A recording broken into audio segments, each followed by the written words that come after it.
si Banat Boy. Ako si Banat Boy. Ang inyong Banat Boy. Mandigma.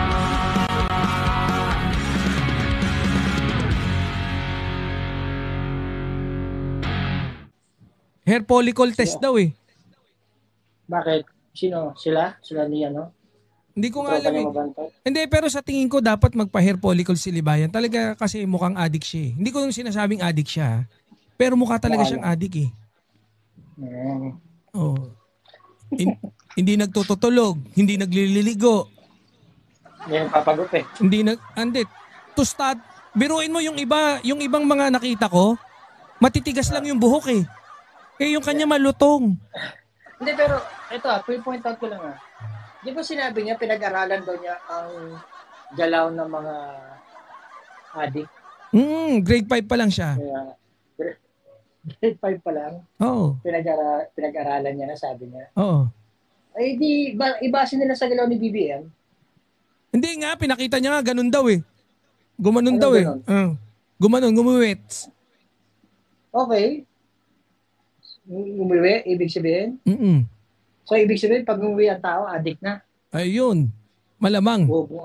Bobong abogado naman yan. Hindi ba yan? Oy, wala tayong... Kasi sinasabi ko talaga, ngayon ko na sabihin ito, bobo kang abogado, di ba yan? Hindi, malamang nasobrahan lang sa kwento to. Na-excite siguro, pakiramdam ko.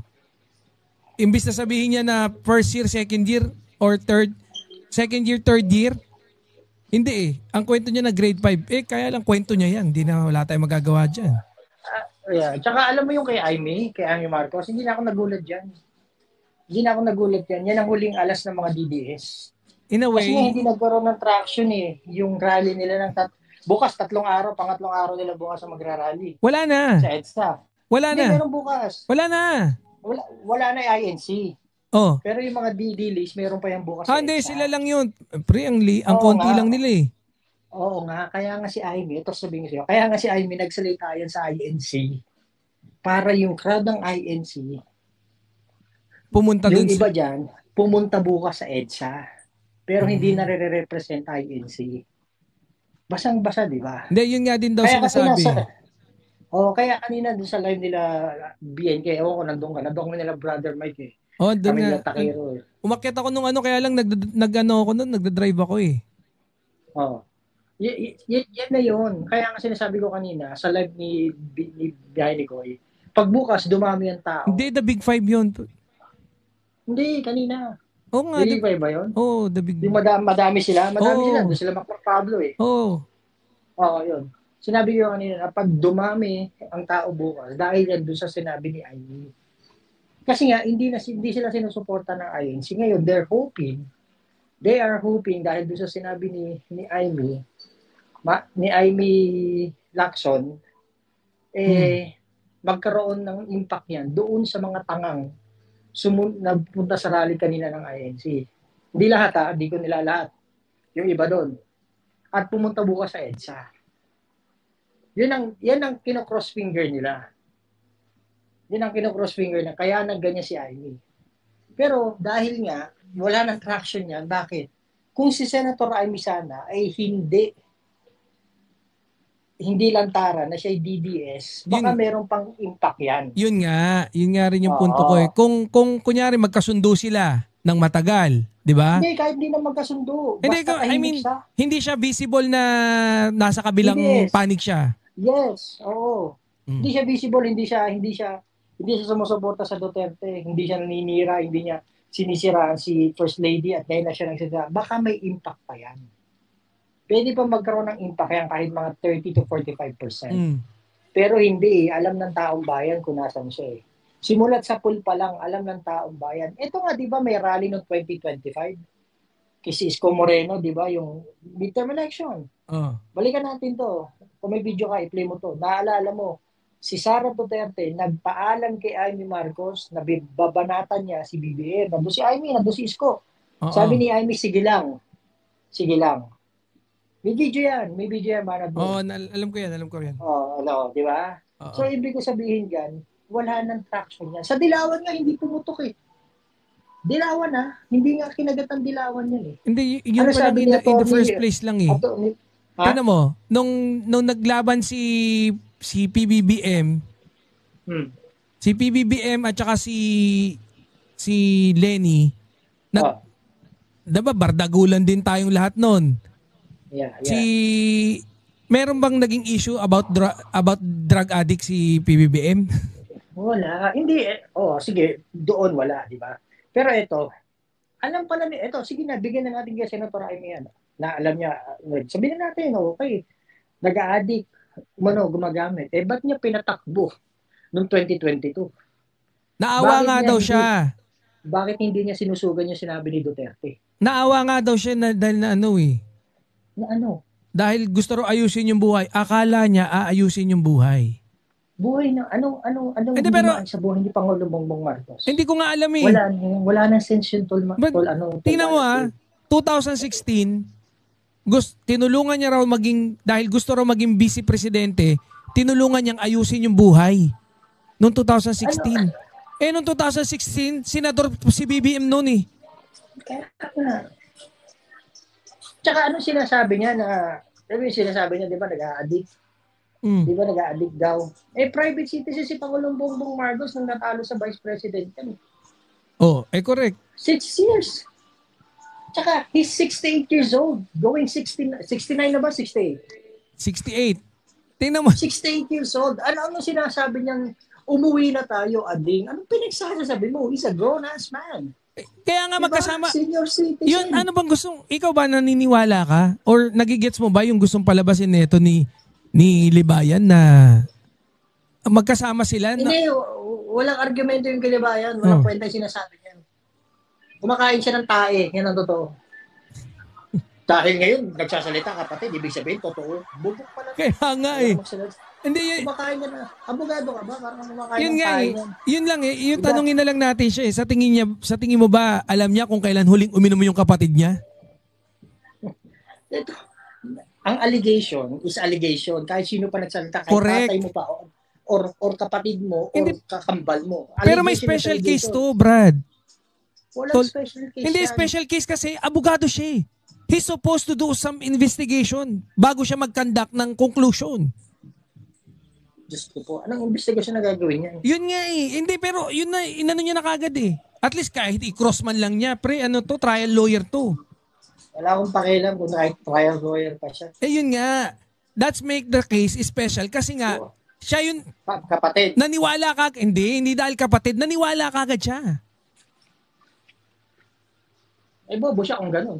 Yun nga eh. Ano bang sinasabi niya? Tama naman yung The claim mo. The burden of proof lies with the accuser. Sino ang accuser? Correct. Manang Trexie, akit ka. Sino ang accuser? Di ba si Senator Amy at yung mga DDS? Mm-mm. O nasa ng burden of proof? Nakibibigay mo nandun sa mga nag-a-accuse. Alam yan ni Libayan, nagtatanga-tangaan lang yan kasi DDS yan. Yun lang. Hindi nagtatanga-tanga. Baka tanga talaga. Hindi, yun. Alam niya yun eh. Tsaka Alam niya yan. Hindi, dito naman talaga, Ay, sino ang abogado ko sabi mo? Yun ang sasabihin. Kung sino nag-aakusa, siya ang magpatunay. Hindi, pero dito talaga, he seems to be pulling people eh. Na convincing people. Yung mga tanga maniniwala sa kanya. Hindi, marami naman din talagang tanga sa mga kabatas eh. Yeah. Pero, they claim to be talaga, pero marami talagang tanga sa kabatas. Hindi, marami talaga doon. Hindi, mga kaibigan ko doon sa kabatas. Shoutout sa inyo. Maligo na ba kayo? Maligo din kayo pag may time. Huwag pa na live. Ang didilaw ng ngipin nyo, live kayo ng live. Magpapili naman kayo. Mamaya sabihin nila, pag naligo kami, hindi na madidilaw yung ngipin namin. Hindi, magsipili sila para hindi tuloy yung ngipin. Huwag kasi kayo magbumog ng ihi. Sinumumog yung ihi ni Libayan eh. Ang didilaw ng ngipin. Hindi, pero ito na lang.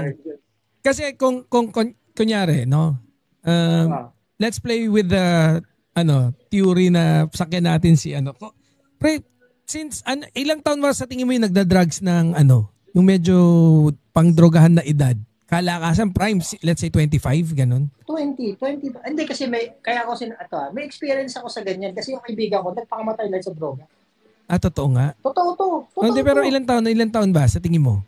He was siguro mga mid-20s, mga 25, 27, late 20s. 27. Nagpakamatay yan dahil sa droga. Sa tingin mo so 27 nag-start. And then let's say si PBBM ganun din, 27. And then edad na kiniklaim ni Aimee is nung 58 noong 2016, di ba? Yan daw yung kung saan nalungkot, lalong lumala. So 28 plus so 57 siya, no? 28 to 57. So almost 30 years, di ba? Na nagdodroga. Sa tingin mo, ganyan pa itsura ni... Patay na yan dapat. Yun nga. Tsaka lubog, unang-una mabubungi yan. Yun ang mga nagdodroga, nabubungi. Nauubos ang ngipin. Gilagi na lang ang pinangunguya. Ibig sabihin, nung congressman si PBBM, nagdadrugs na. Tuyot ang balat ng mga yan. Nung governor, nagdadrugs na. Nung senator siya, unang senator siya, nagdadrugs na. Pangalawang beses nung nagsenador, nagdadrugs na. Pare, walang nagdadrugs ang tumatagal ng taon-taon. Yun nga, Nang maabot ng 30 years, wala. Yun nga eh. Pero siyempre, sasabihin ng mga pilosopong mga kabatas, hindi naman araw-araw eh. But it doesn't matter. Hindi, pero what do you think of the idea na si Tol? Ang katawan mo. Sabi ni Tol Top 1, yung sabi niya, yun nga, di ba, syempre, kilala naman natin si Tol Top 1 na he was a police for a very long time, no? And yun nga, sabi niya, most of his encounters with drug addicts, no, yung pamilya nila, medyo sira, medyo magulo, talagang kung hindi hiwalay, nagsaksakan yung anak, tsaka tatay, ganun yung mga mag-addict. That's number one cause. It's either pagka nag-drugs ka, syempre, mainitin ng ulo mo pag di ka nakakabata. Diba? Kaaway mo asawa, bubugin mo eh. Diba? Magkukumpuni ka ng kung ano. I mean, correct. Yun naman yung common ng nagda-drugs eh. 'Di ba? Yung common ng violence. Yeah. 'Di ba? Pero gigising si Pangulo ng maaga. Pati Diyos ko naman. Hindi baka nga nakadroga daw kaya talaga nagigising. Hindi ko Patay na yun kung nagda-drugs siya. Nang ganun taon, no? Tsaka biruin mo ba naman, no? Ako, 68 years old. Ang magandang tigil siguro kung talagang medyo imposible. Meron din talagang yung age. Ni-research ko na yan dati. Kasi yan ay... Ito nakikita ba ako? Hindi. Kita ka. Okay lang. Kung sa tingin mo nagda-drugs yan, bakit nandiyan pa si First Lady sa tabi niya? Araneta yan. Yun nga eh. Hindi, kasama daw eh. Mati mga anak, di ba sinabi? Yun pa eh. Ano yung picnic? Nakita mo, Brad, nakita mo naman yung pamilya nila PBBM. Ang ganda eh. Kaya nga, tol. Tanga nga lang ang maniniwala dyan. Hindi ko nilalahat ng iglesia, ha? Pasensya na po. May kamag-anak akong inag-iglesia. May uncle akong ministro. Pero yung nagsalita si Aimee Marcos doon sa stage ng iglesia, gusto niya makakuha ng tao doon na mapupul nila para pumunta sa rally bukas. Yun talaga yung main goal niya doon. Kasi bukas yun ay huli nilang after niyan wala na eh. Sa tingin mo sa October 30 may maririnig kang ganyan, walang ganyan na magsasalita sa November 30. Walang ganyan na mga tao. Matitino. Matitino naman talaga. Reasonable naman talaga ang dilawan. 'Di ba? Lalo na ngayon yung mga dilawan. Ito mo si Jesus Falsi ba 'yon? Tony Falsi? Oo. Yun, napaka-reasonable na tao doon. Dilawan yun, pero 'di ba nakita mo na paano siya magsabi. Interview ko yun eh. Sabihin. Sa 23 yata. 26. Diba? Yun ang sinasabi ko. Kaya wala na. Kasi wala nang pag-asa tong mga to. Ito na yung huli nilang pag-asa. After niyan, Hindi ko alam kung ano pang gagawin. Hinihintay pa nila, may pasabog pa daw si Saldi ko. Yun, Wala na rin kay Saldi eto ko. sabi, Kailan pre, ba si Saldi ko? Wala na. Pinag-uusapan pa ba? wala na yun. Pero ito Wala sabi, na. pagka yung edad mo raw ng 35 to 45, usually, pagka nag-start ka ng mga 20 plus, nag-stop ka usually 35 to 45. May 10 years ka na mag-stop. Otherwise, magdi-decline na yung health mo. Yung anxiety, madalas papasok yan. Tapos heart problem, weakness, tsaka fatigue. Tapos scary side effects. Ayan, syempre, chest pain, panics. Yeah. Yun nga yun yung ano. Ibiruin mo. Bro, ako hindi, ang tawag dito, meron akong kilalang magkapatid na pare silang nagdodroga. Pero, kahit papaano, hindi sila nagsasama magdrogahan. Magkaiba sila magkaiba sila ng edad. Mas bata yung isa. Pero, hindi sila nagsasama kasi nagkakahiyaan eh. Ito nung mga elitista pala, pero nagdodrogahan ng harap-harapan, imposible naman na ipakita mo sa kapatid mo na nagdodroga ka. Bobo nga siya. Tsaka may kapatid ka bang babae? Wala. Lalaki? Madami. Minsan... Kapatid ko nga, hindi ko alam kung ano mga ginagawa eh. Hindi, pero usually hangout kayo na nagsasama kayo mag-party o syempre iba yung group of friends nyo? Hindi. Iba ang group of friends namin. Minsan nagkakaroon ng pagkakataon siguro na mag-party kayo, magkasama. Meron. Di ba? Oo, meron. Pero hindi, magkakataon. Pero hindi araw-araw. Mas bata sa'yo. Or kahit mas matanda. Yung pa kayong nagdodrogahan. Parang lantaran lang daw eh. Tapos di na-justify pa nilibayan. Oo, meron din akong alam na ganyan. Ayop, kala mo talaga. Silibayan ng ang sandata ni Magalong. Nakita mo ba yung sinare mo ba dito yung sinend ko sa yung figure ni Magalong? Hindi ba? Grabe, pre, na sumama talaga pakiramdam ko diyan kay Aimee. Alam mo naman ako eh. Oo, naalala ko, iniyakan mo pa yan. Oo, gago. Hindi na, buti nga, alam mo kung buti, eto na yung pinokusan ko, si Libayan. Kung hindi, baka mamaya naging medyo emotional na naman ako eh. Alala ko, umiyak kay Aimee nun. Oo, naiyak ako noon, Brad. Pucha, biruin mo, tinanggi kami, no? Ang taga, yun yung mali eh. Wala daw loyalista. Gago ang pucha. Ako, hindi ko naman dinamdam yun. Sino ba siya, di ba? Walang yan,